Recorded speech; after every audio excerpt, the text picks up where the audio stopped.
Good evening. Vanakkam. Very good to see you all. I thought I'd be welcoming you to my constituency, but we're actually not in my constituency. That starts at about 200 yards. We are in Stephen Hammond's constituency. We're still in New Malden, which is a big part of my area. So thank you all very much for coming to this dinner this evening. As some of you may know, I am the chair of the All-Party Parliamentary Group for Tamils. I'm the chair of the All-Party Parliamentary Group for Tamils, which is the one All-Party Parliamentary Group I chair. I'm very proud to have that role, a role I was elected to by my fellow MPs from other parties, and two of our fantastic committee members, Vice Chairs Tanya Mathias and Paul Scully, are here this evening.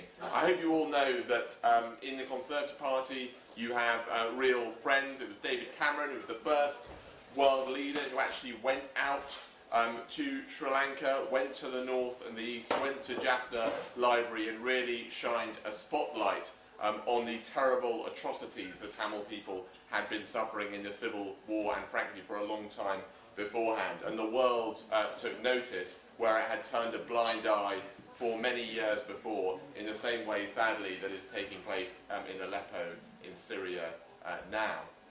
And since then the government, the coalition and now the Conservative government has worked hard to get a resolution from the UN Human Rights Council, which we obtained last October. It wasn't a resolution which went as far as I wanted to and many members of the community wanted to, but it is a resolution that was reached by consensus, which was the only way it was going to get through. And our job now, as Conservative MPs, and frankly any MPs as part of my APPG, is to make sure that the Sirisena government is held to the letter of that resolution.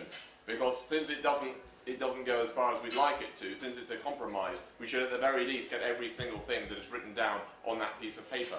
And what we're very clear that Sirisena can't do is to agree a resolution like that in order to get lots of support from countries around the world for trade and projects he wants to do, and so he can strut his stuff on the diplomatic stage, but then quietly forget about it all when he gets back home. And that's what he's trying to do with the foreign and international involvement in the justice mechanism. So we are keeping the pressure up. We had a meeting with the minister in charge of this area, Alex Sharma. We made this very clear.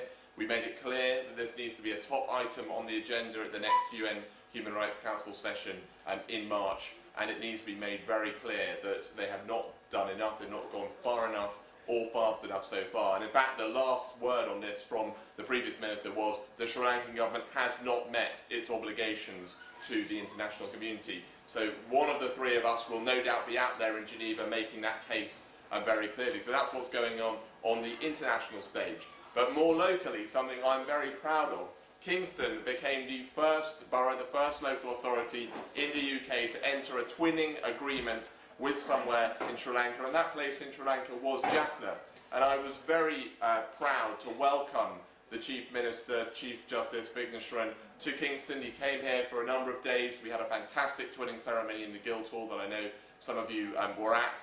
And I hope that that really bears fruit, both shows our commitment to the peace process in Sri Lanka, but also provides opportunities for economic and cultural exchange and for exchange and dialogue between doctors and teachers in Jaffna and in Kingston. And I hope that where Kingston leads, the rest of the UK will follow with other twinning arrangements from areas, particularly in London, where there are large Tamil populations, and towns and cities in the north and the east, because if they're being forgotten by the Sirisena government in Colombo, they're not going to be forgotten by our fantastic diaspora communities here in London that I'm so pleased that we have here in South West London. So thank you very much for coming, thank you for your support for me, and thank you for your support for our APPG.